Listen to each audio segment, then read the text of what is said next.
Thank you for being here. Oh, my pleasure. My pleasure. It's good to be here today. Sam is one of our alums. She has come back and helped with many things and has done a million shows. She is now at Chapman studying musical theater, right? Yeah, and I'm going to be a sophomore. And then Jeremy, a little bit about you. Performed in 1,500 performances of Wicked. So that's your like big claim to fame. And Broadway, Chicago, LA, and San Francisco. And the Queen show, We Will Rock You in Las Vegas. You also have done a bunch of voiceover work, right, for the attractions, Disney parks. And then, of course, working with the Dapper Dans. Oh, and Sam's a huge fan, a huge Disney fan, so she can't get enough, I'll tell you right now. Well, I think, Sam, I think we connected on LinkedIn, and Yeah. I did notice some Disney swag and classes and stuff going on. So very cool. The Dapper Dans, I connected with them in 2012. So I've been singing with them, since then, on and off. But I have a regular 1 day a week that I maintain there right now. I did have like 5 days a week at one point, and but I live outside of Pasadena, so it's about an hour and some change commute. So I had to find the balance. I have 2 little kids now, so there's wow, so we shift some things around to make it work. Oh, very cool. Is this you? That is totally me. You. Yeah, remember that time we hung out? That time. Now you do some podcasts, right? Yes. I'm anything I could do in the world of entertainment. I love, the spoken word, and audio is something that I embraced when I was on commutes. What am I going to do in the car? Audiobooks, podcasts. Let's do it. So Absolutely.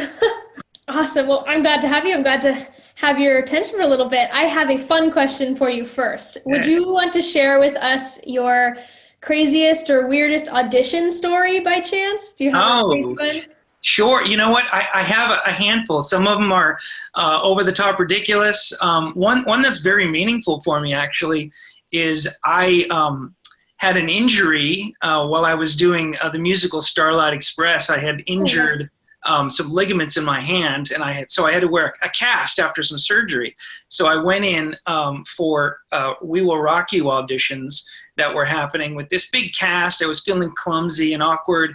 I sang my song and I just butchered it. It was just not good at all. I got a real nice thumbs up and thank you very much.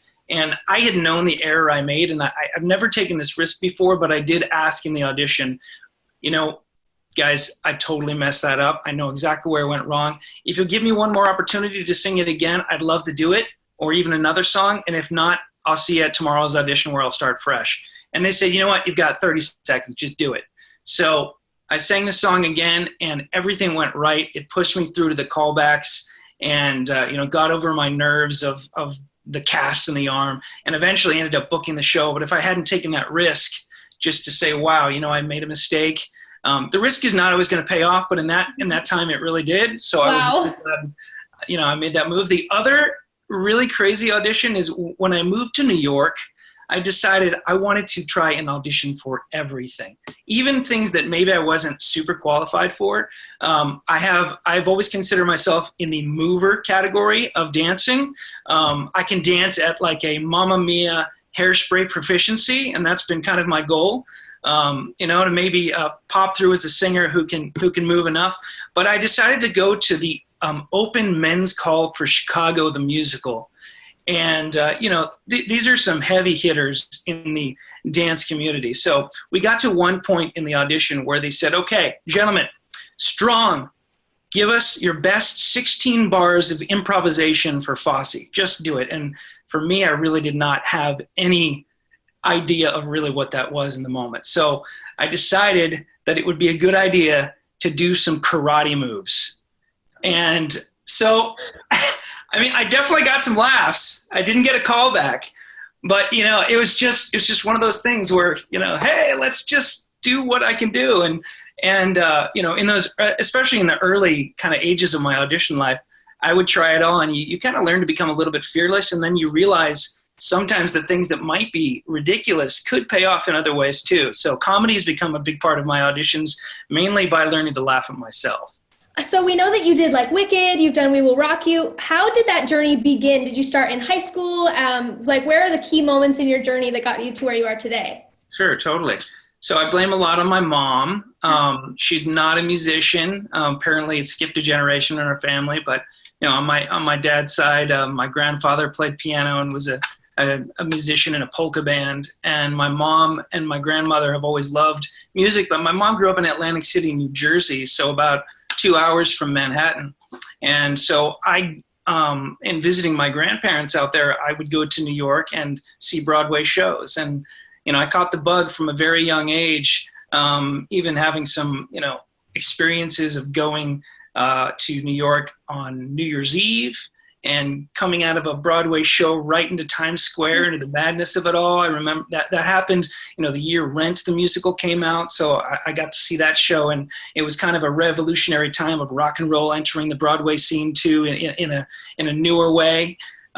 So that kind of bug was with me early. I had always done choir in school. I'd always done theater in school. But really it wasn't until I went to college and studied music at USC that I had, for the first time, instructors that were in the industry. Mm-hmm. And so, it was remarkable to me that somebody would have to leave class a little bit early because they need to go to, be part of a show at the Hollywood Bowl. And I had, great admiration for watching how this industry worked. And so encouraging classmates were on a trajectory to go into the business. For me, I knew I loved music, and I knew I loved theater and music theater. But it was really just a kind of a trial and error of, hey, let's give this a shot. Let's see if I actually put myself out there for a professional show, what happens. And the surprising element was there were so many people, on the teaching level, on the student level, that were, kind of encouraging me as well, that doors began to open. I didn't have to necessarily go all the time to an open call where nobody knew me and sing a song that they had never heard me sing. But now I had an invitation from, a teacher's, one of my instructor's parents who did theater down in San Diego. And so really, I think just little by little, seeing some benchmarks of success and making some shows, happen. I started to have a vision of really wanting to be on a cruise line. I thought that'd just be so fun after school.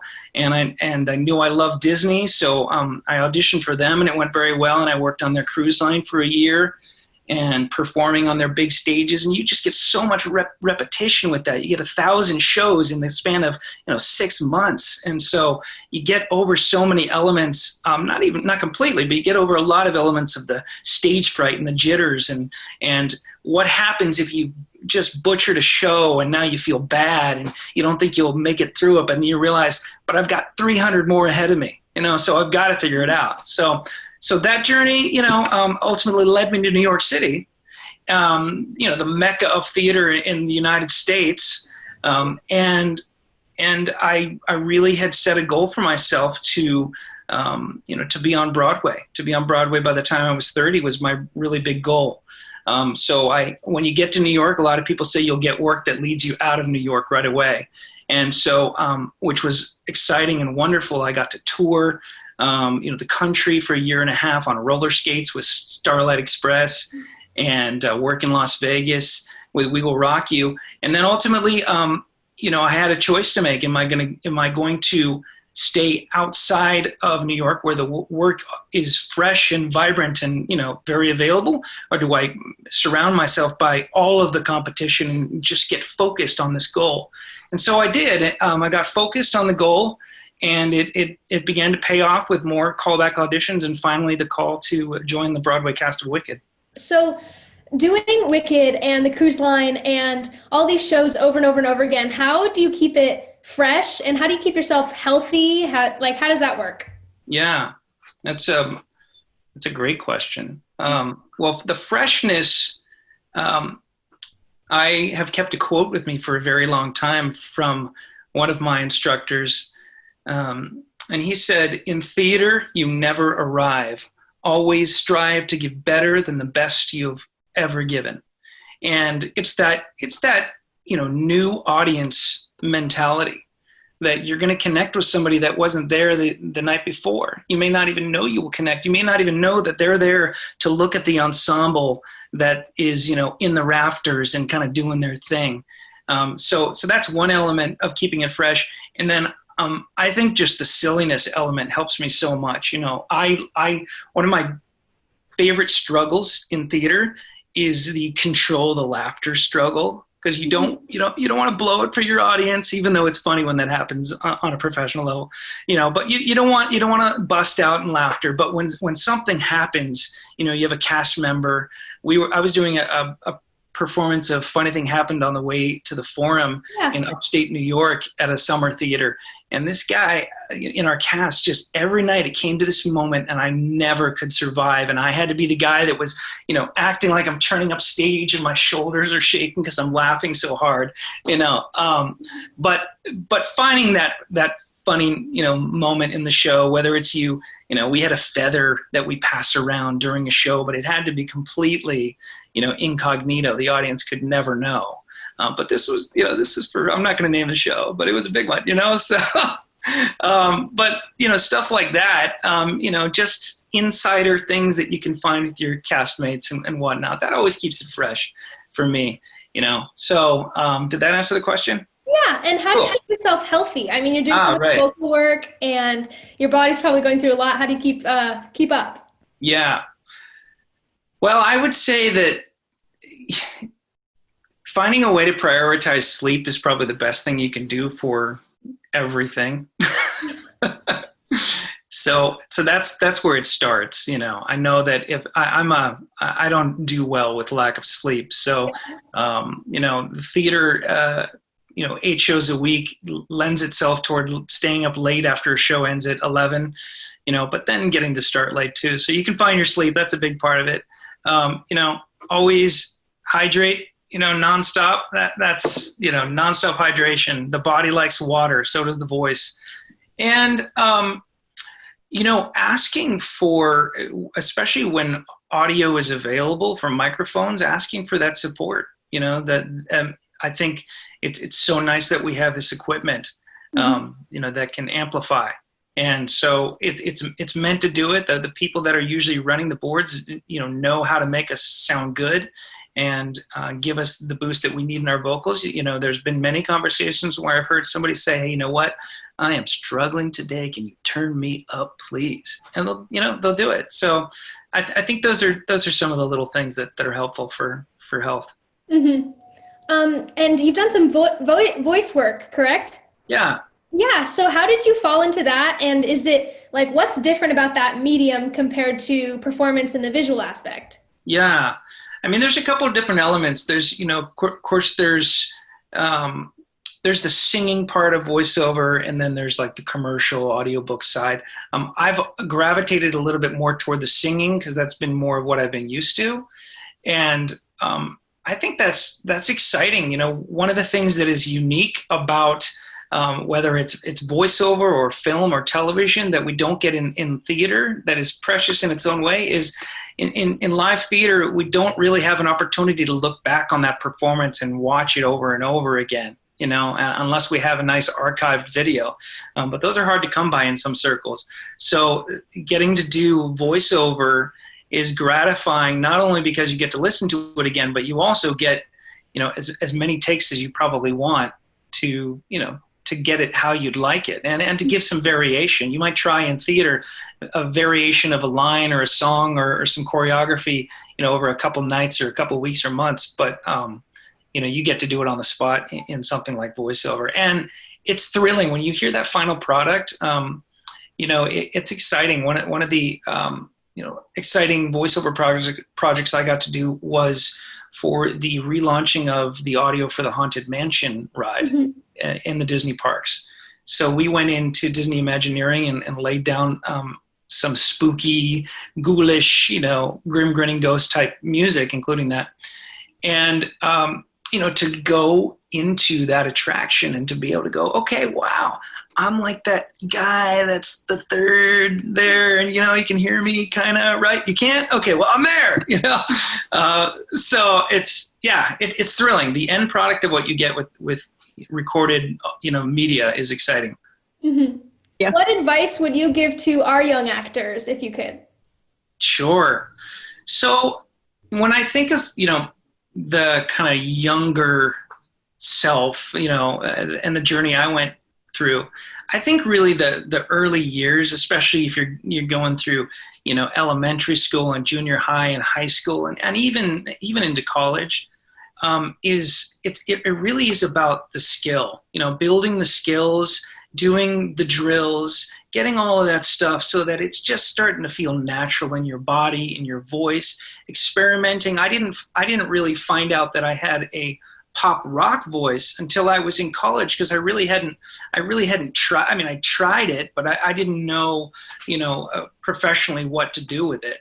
So, and then as a result of my experiences in audition classes and trying new material, it became kind of the standard of what I would sing and how I would put myself out there. But early years, just having fun and building the skills and, taking the classes, and then as you progress toward it, if you get, the idea that you might want to try this professionally, then it's time to start studying the profession, studying the business of show business. And to really, I had read right in college, I had read a book called How to Sell Yourself as an Actor. Yeah. And I started figuring out, how does it work to work with a talent agent? What does a casting director do? I've spent time now interning for casting directors, interning for agencies, and and it has so completely informed how I audition, how the process works. And also it gives me a lot of confidence that when I get a no at an audition, it's not necessarily talent-based. It is jigsaw puzzle-based. And me as an actor and a performer, if I can change my mentality to, okay, they've got a puzzle to fit. I really hope I can fit that puzzle. But if I don't, my piece can fit in some other puzzle. And I also hope that they solve this dilemma that they have. Because it's tough to be on both sides of it, but every actor, if they can study the business and get to know how the audition process actually works from that other side, it'll change your song selection. It'll change maybe the wardrobe you choose. It informs it all. So that's huge. Thank you. Yeah. Thank you so much. Thank you, Jeremy, for being here. We really appreciate you taking the time. Thank you, Sam, for being such a great interviewer, and Debbie, of course, for organizing all this. This is wonderful. Thank you so much. Awesome. Great to talk with you all. Great. Thank you. Yeah.